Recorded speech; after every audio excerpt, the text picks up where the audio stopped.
Ya, saya ucapin selamat datang buat teman-teman. Kita di sini hari ini akan ngobrolin tentang Agatha Christie yang kebetulan baru ulang tahun kemarin tanggal 15. Walaupun orang udah tiada, tapi ya nggak apa-apa ya.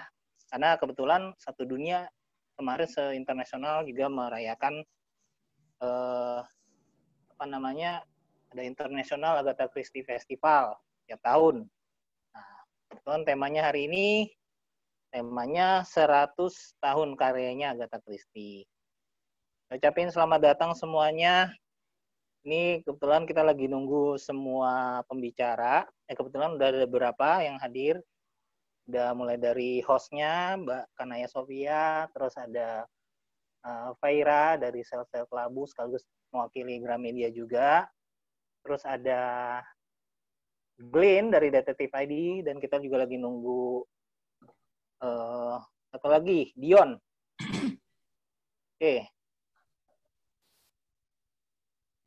Oke, kita mulai aja karena udah jam 4. Kebetulan hari ini saya sebagai penerima tamu yang mencoba, ngomongnya apa ya, bonjour apa ya, kalau bahasa Prancisnya, sama sore apa ya, bonjour. Pokoknya itulah, selamat sore buat teman-teman ya yang udah hadir. Kita mulai aja acaranya ya, karena kebetulan hari ini kita akan ngobrol dengan tentang Agatha Christie, karya-karyanya dan tokoh-tokoh karakternya.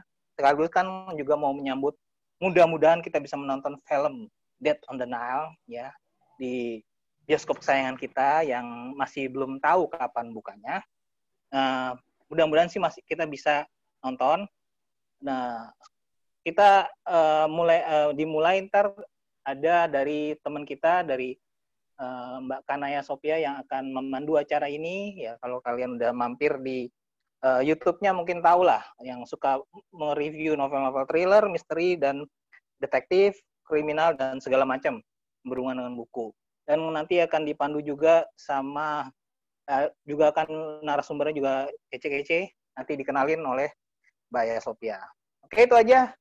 Langsung aja, Mbak Aya, saya siap. berikan. Terima kasih Fadli untuk pembukaannya. Selamat sore teman-teman yang udah hadir di ruang virtual ini. Udah ada 44, kurangin kita host, ya 40-an lah, 40 orang yang sudah hadir di ruang virtual pada sore hari ini ya. Selamat datang di acara 100 Years of Agatha Christie Stories yang kali ini kita adakan secara virtual. Selamat sore juga nih buat para narasumber, ada yang dari Detectives ID dan juga Sel-Sel Kelabu, serta selamat sore untuk Gramedia Pustaka Utama selaku pendukung acara sore hari ini yang akan menyediakan 2 paket buku. Bagaimana cara mendapatkannya nanti akan saya informasikan. Sedikit penjelasan ya untuk acara hari ini, tadi sebenarnya udah disinggung juga oleh Fadli bahwa acara sore hari ini tuh terinspirasi dari International Agatha Christie Festival yang diselenggarakan rutin tiap tahun di hari kelahiran sang penulis tanggal 15 September kemarin. Jadi bisa dibilang nih kita sekalian merayakan hari kelahiran beliau yang ke-130. Acara sore hari ini diprakarsai oleh Detectives ID dan Sel-Sel Kelabu dan didukung oleh Gramedia Pustaka Utama. Ada pepatah yang bilang tak kenal maka tak sayang, pepatah lama tapi masih berlaku sampai sekarang. Maka dari itu saya akan menyebutkan masing-masing dari narasumber dan nanti mereka akan menyapa teman-teman dan juga sedikit perkenalan diri ya. Kita mulai dari Dion. Dion, apakah sudah bisa mendengar suara saya? Belum ya? Dion? Oh, Mbak. Asik, yes. Ya, ada Dion dari Sel-Sel Kelabu, silakan menyapa teman-teman yang sudah hadir dan juga sedikit memperkenalkan diri. Cek. Ada suaranya.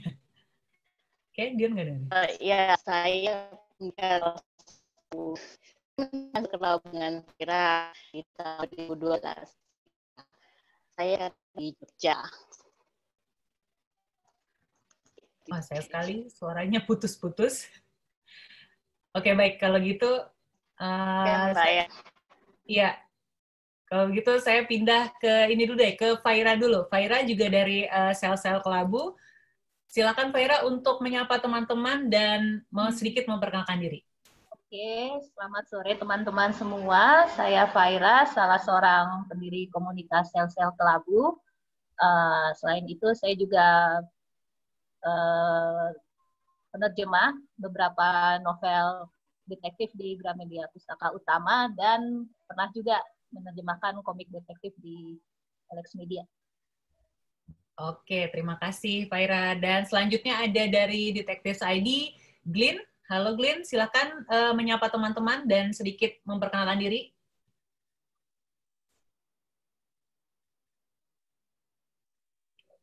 Glyn ada nggak ya? Cek. Halo Glyn, apakah bisa mendengar suara saya? Cek. Aha. Mau ganti namanya. Oke, siap. Suaranya udah kedengeran, Glyn. Silakan. Cek. Ya. Di apa? Pertanyaan baru putus ya tadi suara. Putus jaringannya. Oh, oke. Sekarang ini coba menyapa teman-teman dulu dan sekalian perkenalkan diri ya. Oh, oke. Selamat sore semuanya teman-teman. Saya Glyn Lincewas, perwakilan dari Detektif ID. Mungkin itu aja dulu ya. Siap. Dan kita bakal membahas tentang Agatha. Oke, thank you Glyn. Nah, sekarang kita akan mempersingkat waktu aja, kita masuk ke sesi pertama ya dari acara ini. Di sesi pertama ini kita akan membahas tentang sang penulis sendiri, yaitu Agatha Christie, dan juga mengenai karir menulisnya. Saya akan melemparkan beberapa pertanyaan nih buat para narasumber yang ada di sini. Tapi kalau misalnya ketika berjalan teman-teman pengen menanya gitu, tergelitik untuk mengajukan pertanyaan atau malah menanggapi apa yang disampaikan oleh para narasumber, bisa tulis di kolom chat dengan kalimat ingin bertanya atau ingin berpendapat, atau kalau ini raise hand aja. Di sini ada fitur untuk raise hand di Zoom-nya. Nanti operator akan bantu untuk menyampaikannya ke saya. Oke. Langsung aja kita mulai sesi pertama. Untuk Dion, apakah sudah bisa mendengar suara saya dengan jelas? Oke, saya dengarnya harus lewat laptop. Sorry ya. Oke deh. Baiklah. Menurut Dion, apa sih yang menyebabkan karyanya Agatha Christie ini mendunia? Bahkan beliau disebut sebagai Queen of Crime. Gimana menurut Dion?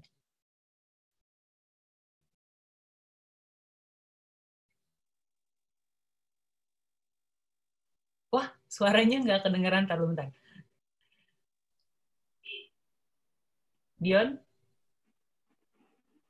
Oh, Dion, taruh bentar.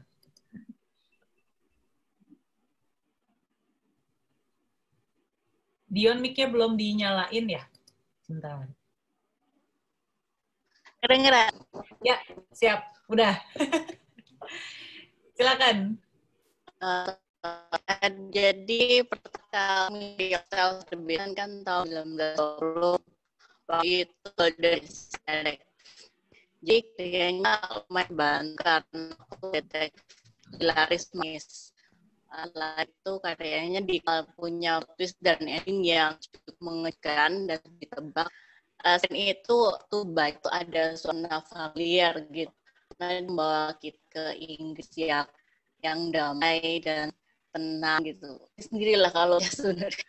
Lain itu menurut saya yang membuat dia lebih menjual dari nulis lain karena produktivitasnya. Seperti kita tahu, mempunyai baca Murder of Roger Ackroyd. Itu temanku itu dia nonton TV seriesnya dulu sebelum baca. Jadi efek dari surprise-nya kan beda dari yang baca. Jadi aku belum selesaikan baca. Jadi mungkin Roger Ackroyd dulu lah yang kita bahas sedikit. Baik, silakan. Ada tambahan dari fakta yang udah disampaikan tadi.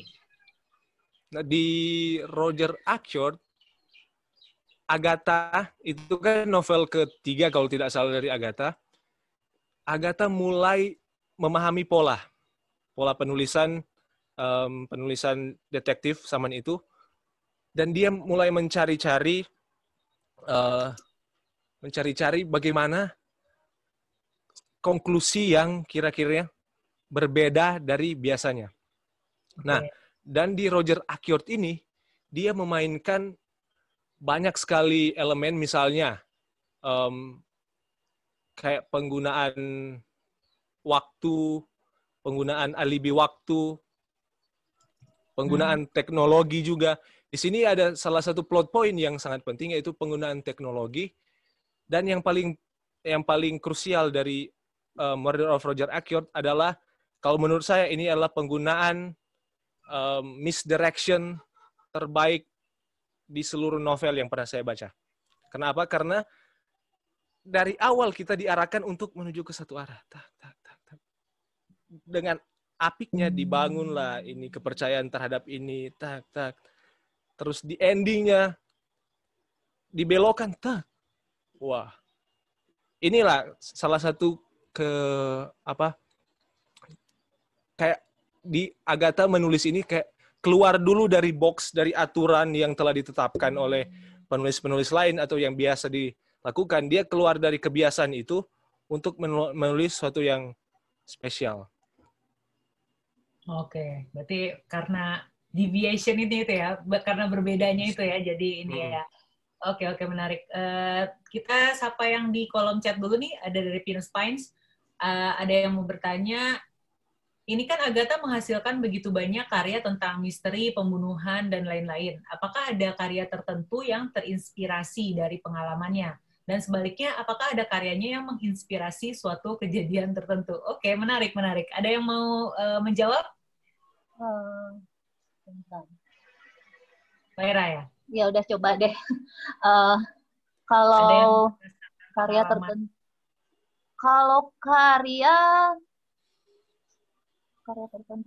yang terinspirasi dari pengalamannya, misalnya contoh pembunuhan di Mesopotamia, mereka datang ke Baghdad, pokoknya yang judul-judul dan latarnya di Timur Tengah gitu, itu biasanya terinspirasi dari perjalanan ekspedisi arkeologinya ke Timur Tengah bersama suami keduanya. Oke. Kemudian yang karya menginspirasi suatu kejadian tertentu? Yang itu belum pernah dengar. Oke, dia nambahin silakan. Mau nambahin ya, kalau inspirasi dari kehidupan Gandhi pasti racun ya, karena dia punya banyak ketahuan soal racun di karirnya sebagai user di waktu perang utama. Jadi banyak sekali di buku Agatha Christie. Oke, jadi pengetahuannya tentang racun itu ya yang akhirnya menginspirasi karyanya. Lin mungkin mau menambahkan atau cukup? Mungkin karena kan di novelnya Agatha kebanyakan menggunakan racun. Iya. Jadi mungkin nggak mungkin lah ada orang yang kemudian terinspirasi, ternyata kalau ini dicampur ini dia bisa menjadi racun yang semacam ini. Tapi nggak ada yang betul-betul spesifik sih tentang pembunuhan yang ikut kayak di bukunya Agatha. Oke, menarik. Semoga menjawab ya, Pinus Pines. Saya ingat suatu waktu kita menceritakan tentang pembunuhan berdasarkan racun yang ditanya dia merekan dari buku. Ternyata Inggris ada yang merasakan pengalaman yang sama tuh loh. Jadi teman juga terkacun dan gara-gara novel Agatha nih. Oke. Aku kurang mendengar suara dari Dion. Oke, terima kasih Dion untuk ininya. Mau nanya dong, boleh? Silakan Fadli, ya. Aku mau nanya nih, kalau menurut kalian pembunuhan dengan racun itu seperti apa sih? Gitu. Maksudnya kenapa? Karena kalau nggak salah kan hampir separuh sebagian pembunuhannya Agatha Christie menggunakan racun. Bahkan ada 57 di Hercule Poirot itu ada 57 kasus pembunuhan yang menggunakan racun gitu. Melihat pembunuh dengan racun, kalian tuh melihatnya seperti apa sih? Orang yang membunuh dengan racun kan ada banyak pilihan metode pembunuhan, ada yang dimutilasi, ada yang tapi ini diracun. bagaimana kalau Ya. pendapat teman-teman? Silakan, siapa yang mau Ada yang jawab? mau menanggapi? Silakan. Kalau aku sih di salah satu novel Agatha kan dia bilang pembunuhan menggunakan racun adalah pembunuhan yang bisa digunakan oleh siapa saja kan. Wanita atau yang lebih spesifik lagi dia bilang pembunuhan oleh wanita adalah pembunuhan menggunakan racun adalah pembunuhan yang cocok untuk digunakan oleh wanita. Jadi dengan menggunakan racun mereka mengulangi kayak harus kekuatan untuk mencekik atau harus mempunyai pisau tertentu untuk disimpan kan lebih memudahkan juga untuk menghilangkan barang bukti. Misalnya kalau kita menggunakan pembunuhan menggunakan pisau atau pistol. Setelah kita melakukan pembunuhan kita harus memikirkan lagi kan bagaimana cara kita menyembunyikan. Kalau racun misalnya setelah semua ditaruh buktinya kan tinggal ada di badan korban. Mungkin itu menurutku. Ditambah lagi pengetahuan Agatha terhadap racun kan lebih maksudnya dia biasa dengan racun jadi dia menulis apa yang dia tahu kayaknya. Tapi kayaknya kalau mungkin menambahin, kayaknya kalau pembunuhan racun memang cocok di eranya itu ya, maksudnya di eranya Agatha Christie karena kalau di sekarang ya orang menggunakan racun itu gampang ketahuan malahan gitu kan. Karena dia kan harus membeli itu kan membeli racun itu kan dia harus ngeluarin data diri dan segala macam. Kalau di sekarang ya maksudnya orang polisi bisa nge-track gitu kayak kasus kopi sianida itu kan di-track kan lewat tapi kayaknya emang lebih kalau di era klasik lebih banyak bisa lebih masuk gitu ya. Karena racunnya karena obat itu gampang didapat gitu ya dulu ya. Iya, karena belum ada peraturan kayak dulu. Di salah satu novel bisa pakai alasan mau menyingkirkan sarang lebah. Oh, sesimpel itu ya. Membunuh anjing. Jadi ke apotek bilang aja mau menyingkirkan sarang lebah, udah bisa kebeli. Udah dapet racunnya ya, oke. Iya. Terus mungkin karena forensik zaman itu kan belum semaju sekarang. Iya, betul. Jadi mungkin di zaman itu ada beberapa jenis racun yang belum diklasifikasikan sebagai racun yang berbahaya. Iya. Sama seperti obat-obatan sekarang ya. Dion, bagaimana? Mau menambahkan? Cek, Dion. Ya. Mau menambahkan? Kalau nggak salah racun di tumbuhan juga ada yang gampang didapat itu. Jadi mereka bisa mengambilnya misalnya di bunga lili. Oke. Suaranya putus. Oke, baik. Thank you, Dion. Kemudian lanjut nih, ada yang bertanya lagi dari Ferry Ardiansyah. Izin Bang Fadli, kalau pembunuhan dengan kontak fisik seperti menusuk, mencekik, dan lainnya, kan secara objektif itu bisa dilihat. Nah, kalau racun tuh lebih ke pemeriksaan dalam alias otopsi. Apalagi pada zaman Agatha, ilmu forensik dan toksologi belum maju ya, belum bagus ya. Seperti yang ungkapan oleh Glenn tadi. Kemudian lanjut ke Firda. Satu lagi Kak, kalau saya baca, kebanyakan pelaku tuh memiliki masalah psikologi atau trauma masa lalu. Malah nggak jarang saya justru simpati sama pelakunya, karena alasan kenapa dia membunuh. Bagaimana pendapat kakak-kakak? Ya, ada yang mau menanggapi? Mengenai masalah psikologi pelaku. Kalau aku sih kalau melihatnya, mungkin sedikit terbalik lah. Karena kebanyakan motif dari pelaku di novel-novel Agatha adalah uang. Jadi mereka mementingkan yang penting dapat lah uangnya. Uang tuh lebih dominan sebagai motif. Kasus-kasusnya. Oke. Gimana ada yang kalau gue lihat sih kayaknya Agatha Christie itu bukan hanya uang deh. Karena ada 3 kalau nggak salah yang pernah saya baca itu ada 3 motif utama deh. Pertama uang ya, serakah lah, sebutannya greed gitu kan. Entah dia ingin menguasai apa. Terus yang kedua ya balas dendam gitu. Benar nggak sih?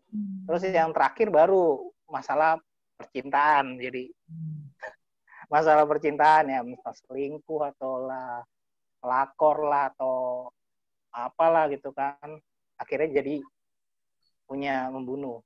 Oke, berarti Kalau nggak antara salah itu ya 3, benar nggak sih kalau menurut dari teman-teman, mungkin Faira atau Glyn, Dion. ada mau nambahin nggak, Pak Ira? Kalau kalau motif tentang balas dendam salah satu yang paling, karena itu aku suka yang misteri dari Coklat Box karena motifnya itu balas dendam, Oke. bukan uang. mengenai uang. Jadi di ceritanya itu kita memiliki kayak simpati terhadap si pelaku dan kita seakan ya sudah biarlah meninggal si yang korban karena itu masalah psikologikal itu kayak gray area antara benar dan salah itu untuk justifikasi terhadap apa yang dilakukan oleh pelaku. Bukannya Coklat Box itu satu-satunya kasus yang Poirot gagal ya? Iya, betul. Satunya kasus. Menarik. Yang dia gagal melakukan di hidup. Terakhirnya kan gitu, salah kan dia. Spoiler. Itu spoiler nggak sih? Dari tadi ku tahan-tahan loh ini Bang. Oke, kita hentikan di sini dulu. Kita hentikan sampai situ ya. Oke, ada lagi yang mau menanggapi mengenai masalah motif dalam kasus-kasusnya Poirot atau kasus-kasusnya novel Agatha Christie?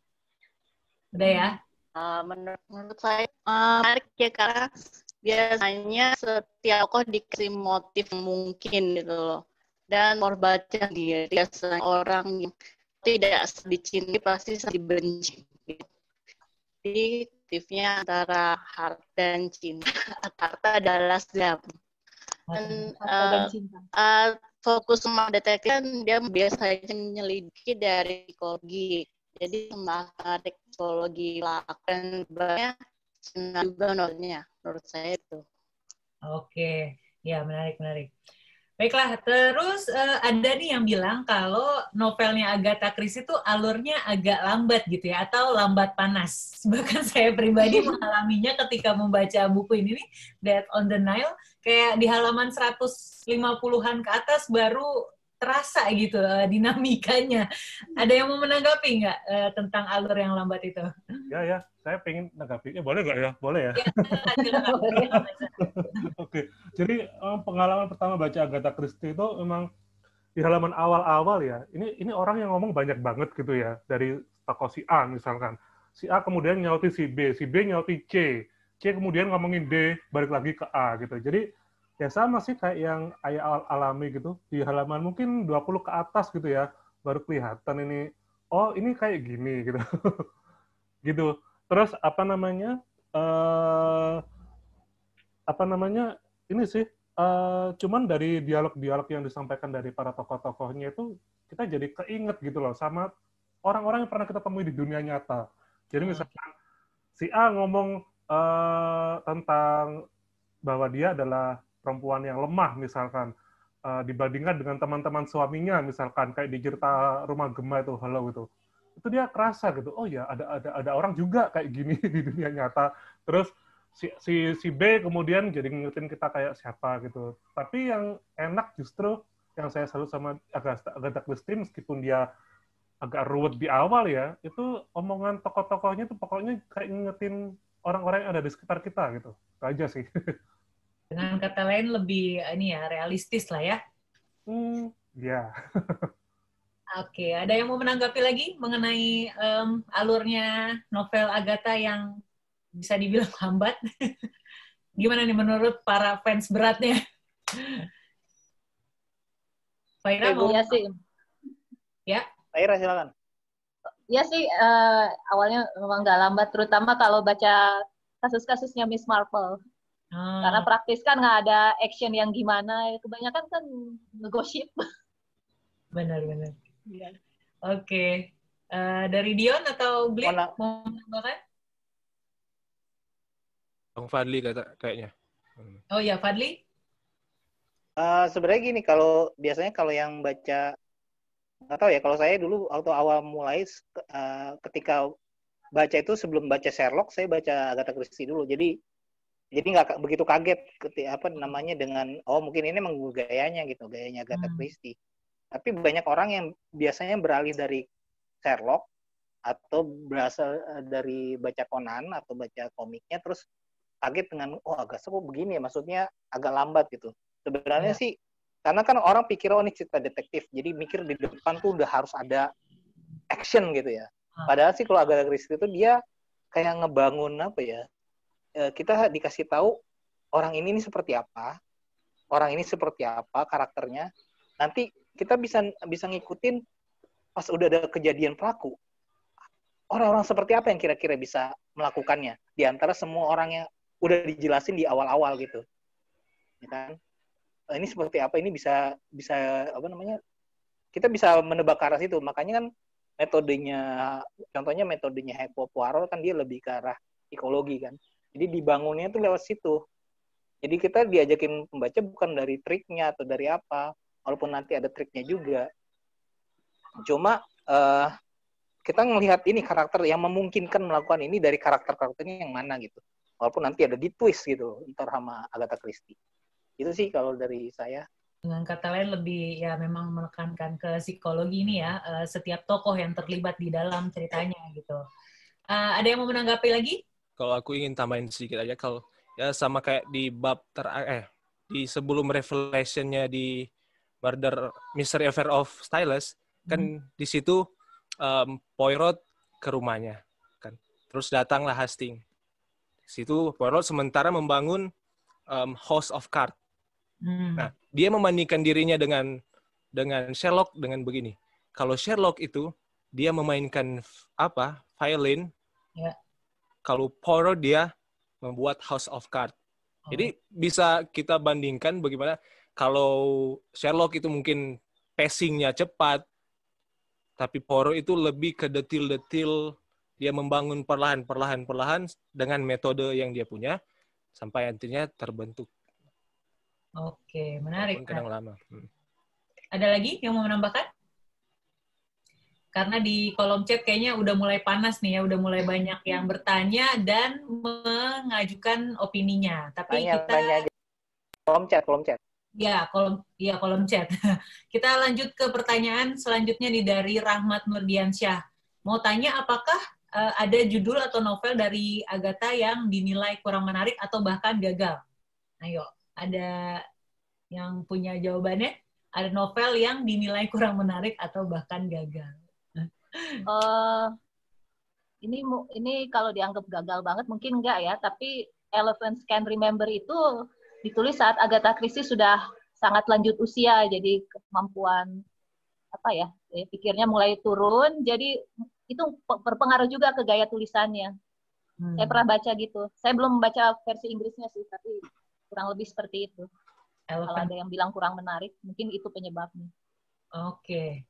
Ada yang punya opini lain? Kalau saya bilang Passenger Frankfurt ya. Oh iya. Kalau saya baca sih. Passenger to Frankfurt itu saya juga DNF sih. Gimana Dion? Kenapa itu? Saya sendiri belum baca, tapi teman-teman bilangnya berantakan. Oke. Ya, kayaknya sih ya begitu seingat saya. Ya. Oke. Glenn mau ada opini? Karena sejauh ini yang ku baca masih bagus-bagus, masih belum. Oke, baiklah.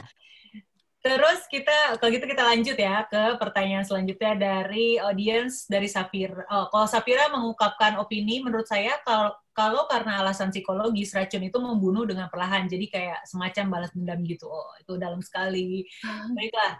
Terus Fikriah Azari, halo, saya tergolong baru dalam membaca karya Agatha Christie. Dari banyaknya buku yang ditulis oleh beliau, ada nggak sih buku yang kasus di dalamnya itu mengingatkan kakak-kakak pada kasus di buku lain yang juga adalah karyanya? Oh, mungkin berhubungan gitu ya. Entah itu motif atau cara membunuhnya. Oke. Ada yang mau menjawab? Motif atau cara pembunuhan. Kalau judul saya agak lupa ya, tapi ada beberapa cerita Agatha Christie itu pertamanya dalam bentuk novela dulu. Oke. Setelah itu dia kembangkan lagi, bisa jadi satu novel utuh. Kayak ini, apa judulnya ya? Poirot and the Greensill Police. Ya, tolong koreksi kalau salah. Itu novela aslinya. Tapi dijadikan satu buku, aduh kok mendadak jadi lupa Indonesia-nya. Oke. Ya ada, tapi dijadikan satu novel tersendiri jadi. Oke, berarti ini kan apa sih motifnya sama gitu ya? Ya, Sama. motifnya sama, cuma lebih kalau di novel ya lebih luas lagi ceritanya. Okay. Banyak yang seperti itu. Ada lagi yang mau kasih tahu judulnya? Kalau ini kita sambil membahas nih ya, kira-kira novel standalone Agatha Christie yang menurut teman-teman menarik untuk dibaca itu apa ya? Standalone di sini maksudnya kayak tidak melibatkan tokoh-tokoh atau karakter yang memang sudah terkenal seperti Poirot, Miss Marple, dan lain-lainnya. Ada yang mau ini? Oh, itu dari Bang Reza. Apa itu judulnya? Kok kurang kelihatan ya? Mr. Queen. The Mysterious Mr. Queen. Oh, coba boleh dilihat lagi, dikasih lihat lagi. Gini. The Mysterious Mr. Queen. Oke. Ini berarti di dalamnya tokoh detektifnya? Dia bukan detektif. Harlequin. Satterwhite. Kalau nggak salah Satterwhite ya. Saya lupa siapa namanya. Ada 2 orang, tapi yang sering Mr. Queen ini sebenarnya antara manusia atau bukan gitu sih. Menariknya di situ. Antara manusia atau bukan. Misterius ya memang. Tetapi yang jadi mediumnya bukan dirasuki ya, tetapi antara tokoh utama yang sering nongol ngungkapinnya ini justru siapa namanya? Saya lupa ya namanya. Satterwhite. Satterwhite beneran ya. Satterwhite itu. Begitu. Menarik sih. Oke. Harlequin ini kayaknya dia inspirasi dari Commedia dell'arte. Ya. Karakter paling favorit dari Agatha. Oh, oke. Oke, yang lain ada mau menambahkan novel standalone lain dari Agatha Christie? Crooked House. Apa? Kalau saya Crooked House. Oh. Crooked House. Itu kalau di Indonesianya buku catatan Josephine apa ya? Yes. Saya yang motifnya paling ngehek. Ya, silakan. Ya sama Endin Darwanan lah. Oke. Dari Dion mungkin? Ada Pria Setelan Coklat. Pria Bersetelan Coklat. Pria Bersetelan Coklat. Oke. Pak Ira apa? Tadi udah disebut satu ya, yang Death Comes at the End tuh. Jatuhnya kayak historical fiction sih. Oke. Terus ada lagi yang kalau mau yang agak supranatural dan sedikit horor, itu ada The Hound of Death, kumpulan cerita. The Hound of Death. Oh, Anjing kematian udah ada. Oke. Ya, itu teman-teman bisa catat judul-judulnya, siapa tahu penasaran ya kan? Baiklah, kita masuk ke sesi ketiga dulu nih, yang gak kalah seru. Yang mau bertanya bisa terus tulis pertanyaannya di kolom chat. Nanti kita akan sesekali kembali ke kolom chat untuk membacakan pertanyaan dari teman-teman serta opininya. Sekarang kita mau ngobrolin tentang karakter-karakter ciptaannya Agatha Christie. Ya, menarik juga nih. Oke, yang pertama mungkin saya akan ke Glenn dulu. Glenn, menurut Glenn karakter Poirot... salah menyebutkan. Karakter Poirot itu seperti apa sih gitu kan? Dan kalau nggak salah Agatha sempat membenci karakter ciptaannya itu gitu. Apakah benar atau bagaimana?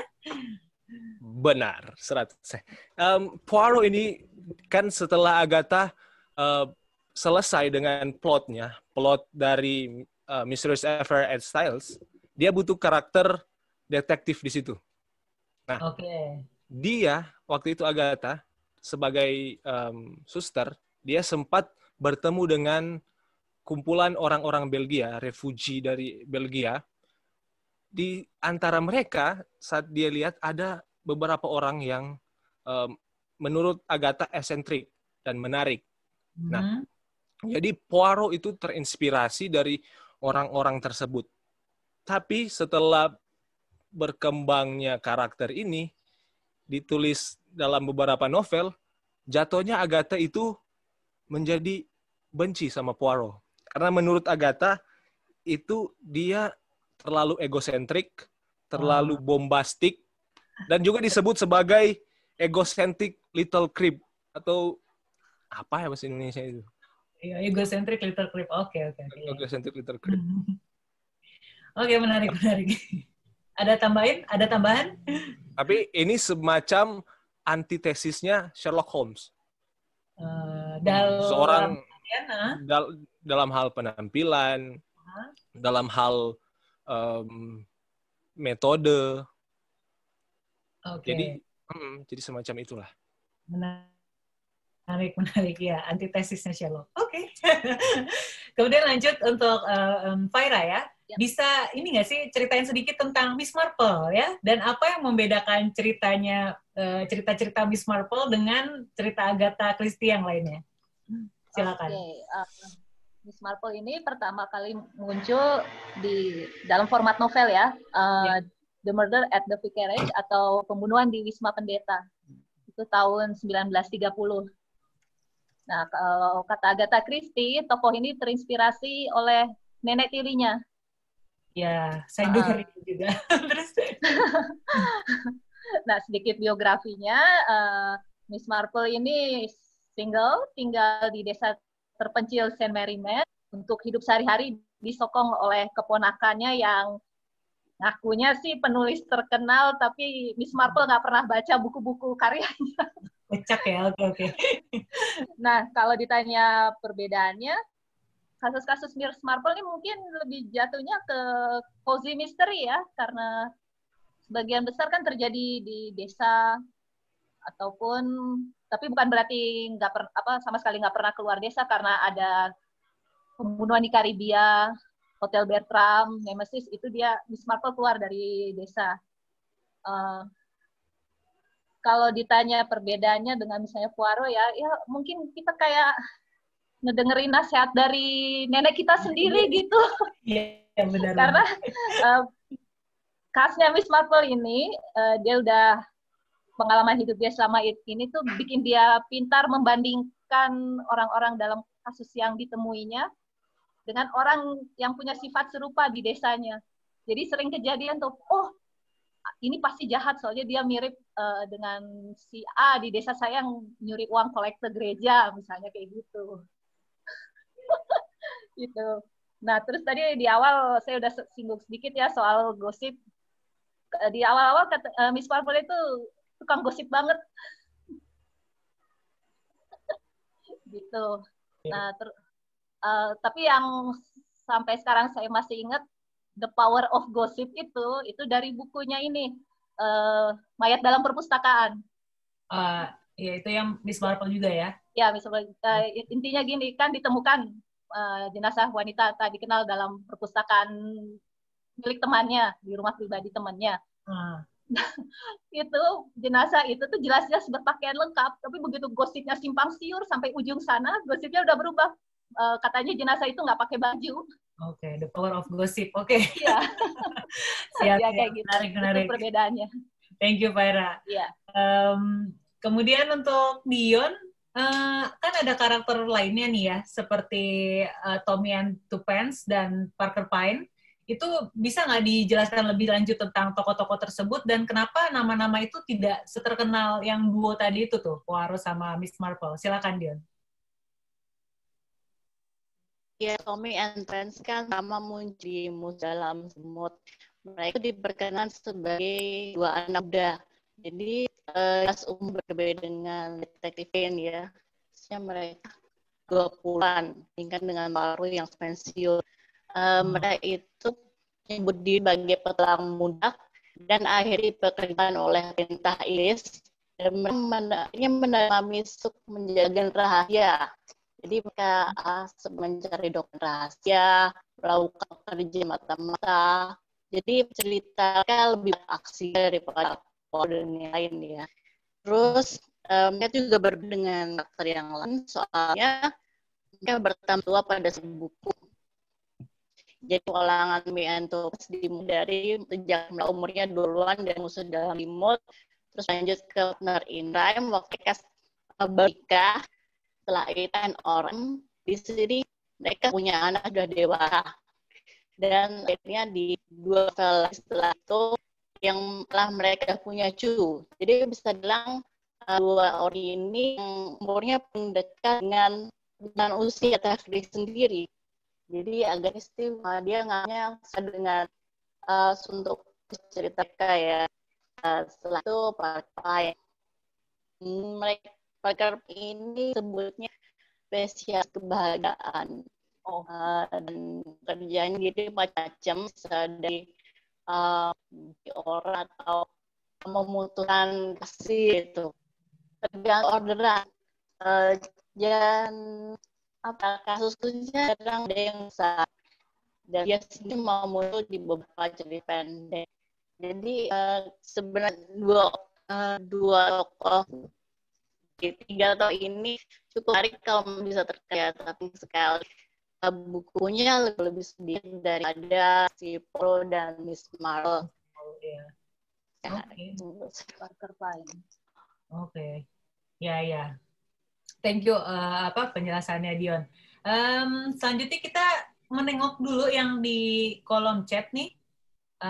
Tadi sampai mana ya? Lupa. Karena racun dari Lolita. Dari Lolita. Sore kakak-kakak, saya mau tanya dong, ini mungkin agak ke psikologi sih. Apakah tulisan seseorang itu selalu mencerminkan kepribadiannya?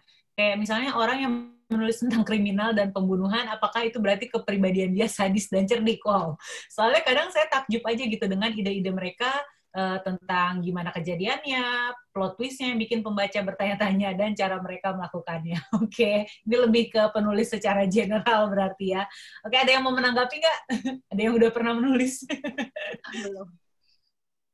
Kalau dari sudut penulis kan, kenapa kita menulis detektif atau cerita misteri? Karena kita ingin menulis apa yang ingin kita baca. Misalnya ada cerita yang kayak gini, tapi belum ada loh. Atau salah satu yang bisa menjadi kemudian jadi bahan tulisan adalah misalnya kita baca novel Agatha Christie.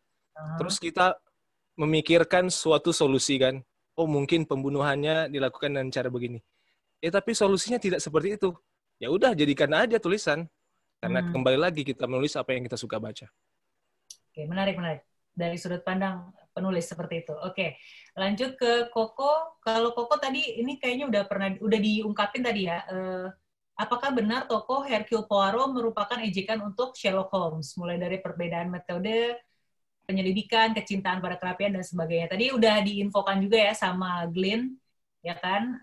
Kalau gitu kita lanjut ke pertanyaan selanjutnya dari Linda, mau bertanya apakah ada karya Agatha yang lain daripada yang lain, yang jalannya ceritanya mirip dengan And Then There Were None.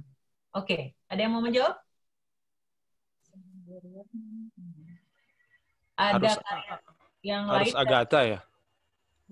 Harus Agatha ya. Ya kalau bukan dari Agatha berarti apa? Yang kira-kira kayak And Then There Were None kayaknya banyak sih kalau kalau bukan dari Agatha. Tapi itu Agatha And Then There Were None tuh yang mulai pertama kali yang model konsep kayak gitu tuh.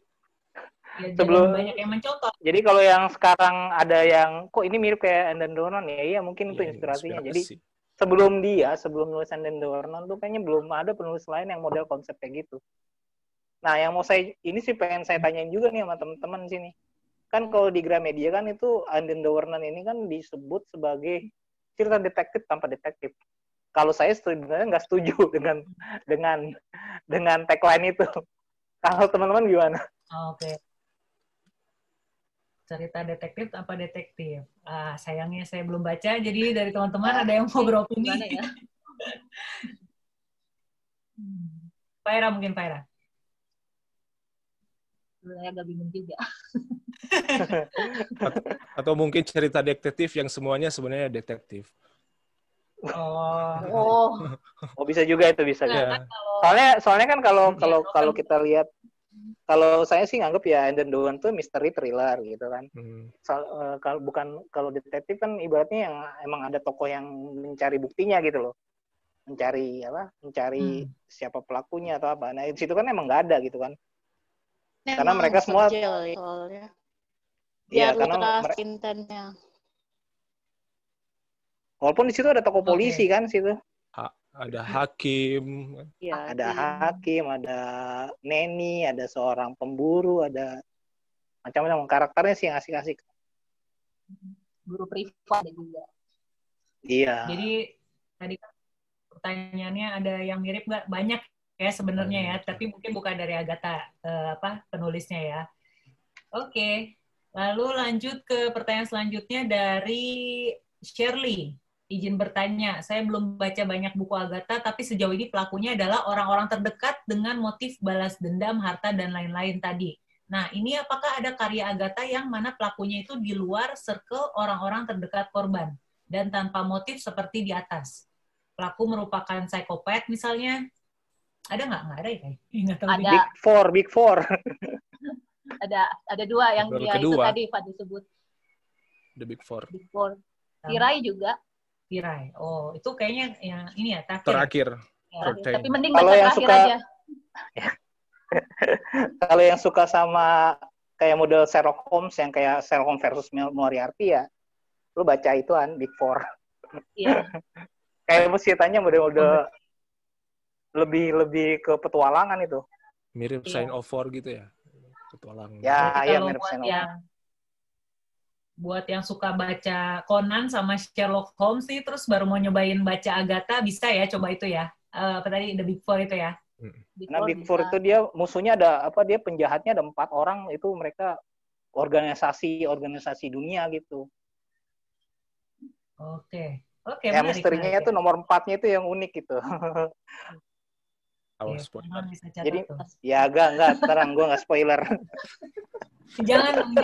Saya juga belum baca soalnya. Oke, pertanyaan selanjutnya kayaknya tadi udah dibahas sama kita ya. Dan sepertinya untuk obrolan tentang karakter-karakter ciptaan Agatha Christie kita sudahi di sini. Dan sekarang kita mau masuk ke kuis. Nah, dari narasumber mungkin bisa menyiapkan dari komunitas Sel-Sel Kelabu 1 pertanyaan, dari Detectives ID juga 1 pertanyaan. Nanti sistemnya kita dulu-duluan ya, atau mau raise hand aja nih? Atau tulis kolom komentar apa gimana? Okay. Semuanya udah tangannya udah di chat aja udah. Iya, betul. Jadi teman-teman menjawab dulu-duluan di kolom chat ya. Langsung jawab aja ya, Fadli ya. Iya, boleh. Langsung jawab aja, yang tahu jawabannya langsung jawab. Nanti yang benar dan cepat akan dipilih sebagai pemenangnya. Oke, udah siap nih pertanyaannya dari Sel-Sel Kelabu dan juga Detektif tadi. Siapa duluan? Sweet. Detektif dulu deh. Sel-Sel Kelabu dulu deh. Apa ya? Yang mana dulu? Aduh. Apa ya? Ini harus dari pembahasan tadi ya? Ya, dari pembahasan tadi supaya teman-teman yang dengar juga ini bisa jawab gitu. Ya udah, dari saya deh. Silakan. Pertanyaan pertama dari Faira. Apa judul novel Agatha Christie yang mengambil latar Mesir kuno? Boleh bahasa Inggris atau judul bahasa Indonesianya? Saya tahu. Oh, ini ada dari Koko, Ledakan Dendam. Benar nggak? Ya, betul. Sip, itu Koko, selamat. Anda memenangkan sebuah paket buku dari Gramedia. Berarti sekarang kita masuk ke pertanyaan kedua dari Detektif ID. Silakan. Siapa nih yang mau Glenn atau gue nih? Bang Fadli aja. Oke, gue ya. Ya, silakan Fadli. Oke, tadi udah sebutin tentang racun ya, racun. Nah, tadi saya sempat nyebutin kalau di cerita Hercule Poirot itu ceritanya ada berapa. Nah, sebutin jumlah cerita Poirot yang menggunakan racun. Maksudnya ada berapa cerita gitu. Nih di chat yang paling pertama Zoya 53, yang kedua ada Rauda 57. Yang mana yang benar, Fadli? Yang 57. Rauda ya berarti ya, Rauda. Yang paling awal jawab 57. Selamat Rauda. Jadi itu dia 2 paket buku sudah keluar ke teman-teman. Namanya nanti bisa atau ke Instagramnya Detektif ID aja. Kirim DM data diri ke Instagram Detectives ID ya, teman-teman yang menang tadi. Oke, kalau begitu dengan berakhirnya kuis tadi, berakhir pula acara pada sore hari ini. Terima kasih banyak buat teman-teman yang udah berpartisipasi. Buat yang udah baca Death on the Nile, mungkin nanti bisa ikutan diskusi di channel YouTube saya, tanggal 27 September, jam 12 siang. Kita akan fokus khusus ngobrolin tentang Death on the Nile dan juga filmnya gitu ya. Tapi jangan pergi dulu, kita foto dulu ya. Kita dokumentasikan dulu. Siapa nih yang mau ambil gambarnya nih? Paman mana Paman? Yang pakai laptop. Buku. Aku nggak bisa. Laptopku, bukan. Aku nggak pakai laptop, jadi nggak bisa ngerekam. Enggak itu apa? Screenshot aja kayak. Nggak bisa, lagi nggak bisa. Agak error gini di sini. Silakan yang pakai laptop yang lainnya. Oke. Jangan lupa yang lainnya bukunya diliatin ya. Terus saya mau print screen susah. Sama. Maaf, bukan yang terbitan Gramedia. Bentar, 3, 2. Keluarin kameranya. Keluarin kameranya. Kameranya udah keluar belum? Ada masih yang satu orang yang depannya Y. Bang Reza, ayo Bang Reza.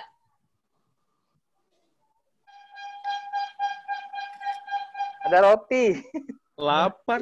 Sorry. 1 dari 2. Depan rumah lewat roti. Sekali lagi. Yang tadi baru 1 layar, sekarang layar yang kedua. 3, 2, 1. Oke. Ayah nggak pegang buku malah. Iya, makanya. Kan ini. Pegang screenshot. Satu pegang ini. Satu pegang buku, satu pegang ini. Satu pegang buku, satu. Nggak apa-apa. Udah, Oke, terima kasih ya semuanya yang sudah hadir. Kita bertemu lagi di diskusi novel detektif selanjutnya yang akan diadakan oleh Detektif ID dan Sel-Sel Kelabu. Demikian saya tutup acara pada sore hari ini. Sampai bertemu lagi. Oke, terima kasih Ayah. Terima kasih. Dadah. Dan teman-teman semua. Oke, terima kasih semuanya yang udah hadir. Silakan di sini. Mohon maaf kalau ada kurang-kurangnya, kalau ada kesalahan di antara penyampaian materi hari ini. Mudah-mudahan kita ketemu lagi. Masih banyak cerita detektif atau yang nanti akan diselenggarakan. Mudah-mudahan Terima kasih ketemu semuanya. lagi di bulan depan. Thank you. Ya. Dadah. Thank you. Terima kasih semua. Langsung lanjut makan ya.